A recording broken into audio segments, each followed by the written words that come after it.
রুটি পরোটা খেতে না ভালো লাগলে তেল ছাড়া হেলদি এই নাস্তার রেসিপিটা আপনারা ট্রাই করতে পারেন। হ্যালো এভরিওয়ান, আসসালামু আলাইকুম। সবাই কেমন আছেন? আরও একটি নতুন রেসিপিতে সবাইকে স্বাগত। আজকে তেল ছাড়া আটার একটা খুবই সহজ একটা নাস্তার রেসিপি বা ব্রেকফাস্টের রেসিপি নিয়ে চলে আসলাম। আর এই রেসিপিটা বানানো খুবই সহজ এবং খেতে খুবই মজার। আশা করছি রেসিপিটা আপনাদের পছন্দ হবে। রেসিপিটা করার জন্য এখানে আমি একটা বড় বাটি নিয়ে নিয়েছি আর এখানে হাফ মগ পানি দিয়ে দিলাম। আর পানির মধ্যে হাফ চামচের থেকে একটু কম লবণ দিয়ে দিলাম আর একটা নর্মাল টেম্পারেচারে থাকা ডিম দিয়ে দিলাম। ডিমটা দিয়ে তারপর এটাকে খুব ভালোভাবে মিশিয়ে নিব, ফেটিয়ে নিব।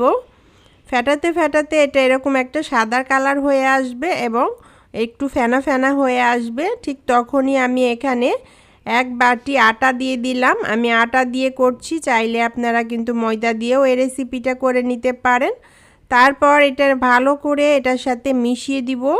খুব ভালোভাবেই এই ব্যাটারটা মিশিয়ে একটা পাতলা একদম মসৃণ একটা ব্যাটার বানিয়ে নিতে হবে।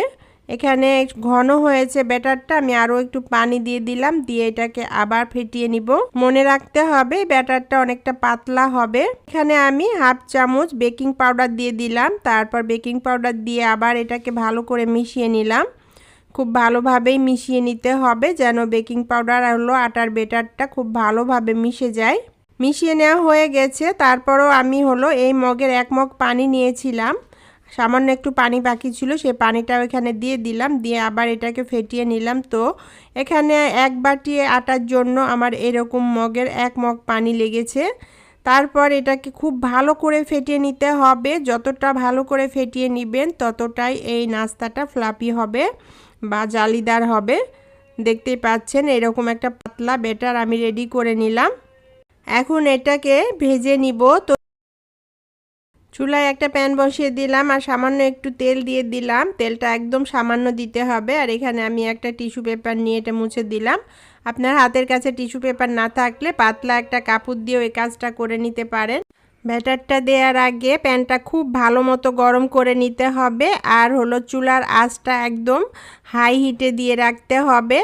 প্যানটা খুব ভালো মতো গরম হয়ে গেলে তারপর 1 চামচ ব্যাটার এখানে দিয়ে দিলাম। তারপর এটা যখনই একটু জালিদার হয়ে যাবে তখন হলো চুলার আঁচটা একদম লো আঁচে করে দিব আর ঢাকনা দিয়ে ঢেকে এটাকে কিছু সময় রান্না করে নিব।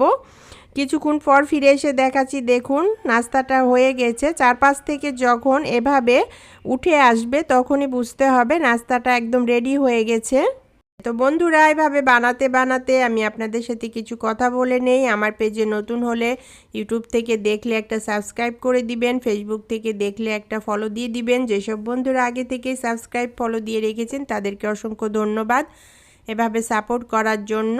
আপনাদের সাপোর্ট আমাকে অনেক দূর এগিয়ে নিয়ে যেতে সাহায্য করবে। রেসিপিটা ভালো লাগলে ফ্রেন্ডস ফ্যামিলির সাথে শেয়ার করতে পারেন, কমেন্টস করে জানাতে পারেন আপনার কাছে কেমন লেগেছে রেসিপিটা। আর শেষে প্লিজ একটা লাইক দিয়ে যাবেন। আর কথা বলতে বলতেই আমি কিন্তু অনেকগুলো এই নাস্তা বানিয়ে নিয়েছি। আর দেখতেই পাচ্ছেন মাশাআল্লাহ কতটা জালিদার হয়েছে আর কতটা সব তুলতুলে নরম হয়েছে এই নাস্তাটা। একইভাবে আমি সবগুলো নাস্তা বানিয়ে নিয়েছি, রেডি করে নিয়েছি। বন্ধুরা, সকালে যদি রুটি খেতে ভালো না লাগে, পরোটা বা তেলের খাবার খেতে ভালো না লাগে, তো হেলদি এই নাস্তার রেসিপিটা ট্রাই করতে পারেন।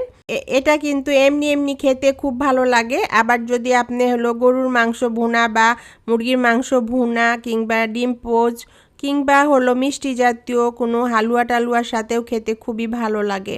একবার হলো ট্রাই করবেন, আশা করছি ভালো লাগবে।